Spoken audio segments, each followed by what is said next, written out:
এলাকায় আওয়ামী লীগের লোকজন যারা পার হয়েছে তারা বিএনপির লোকজনকেই টাকা দিয়ে পার হয়েছে, এমন গুজবও আছে। এটা গুজব কিনা সত্য কিনা আমি জানি না। না না না দেখেন, বিএনপি আওয়ামী লীগের যে সমস্ত লোক তো পালিয়ে গেছে, আমরা তো প্রথমে প্রশ্ন তুলেছি যে এই লোকগুলো পালালো কিভাবে। আপনাদেরকে টাকা দিয়া, আমরা তো প্রশ্ন তুলেছি আপনাদেরকে টাকা দিয়া হেলাল ভাই, হেলাল ভাই আপনাদেরকে টাকা দিয়া, আপনি খুলনা অঞ্চলে এত জনপ্রিয় নেতা, আপনি জিজ্ঞেস করে দেখেন সাতক্ষীরা যশোরে কি হয়েছে।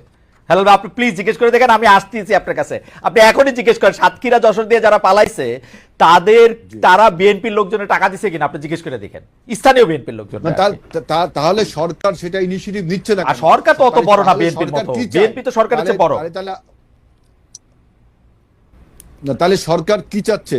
সরকার তাহলে আমাদের মধ্যে একটা অনৈক্য তৈরি করে, আমাদের মধ্যে একটা মিসআন্ডারস্ট্যান্ডিং ক্রিয়েট করে, সরকার কি তাহলে এই ডক্টর ইউনূস সরকার যেভাবে এক্সপোজার দিচ্ছে তার নিজের ব্যাপারে, যেভাবে নিজের অপরিহার্যতা তুলে ধরছে, তাহলে কি আমাদের মধ্যে একটা মিসআন্ডারস্ট্যান্ডিং করে তিনি দীর্ঘদিন ক্ষমতায়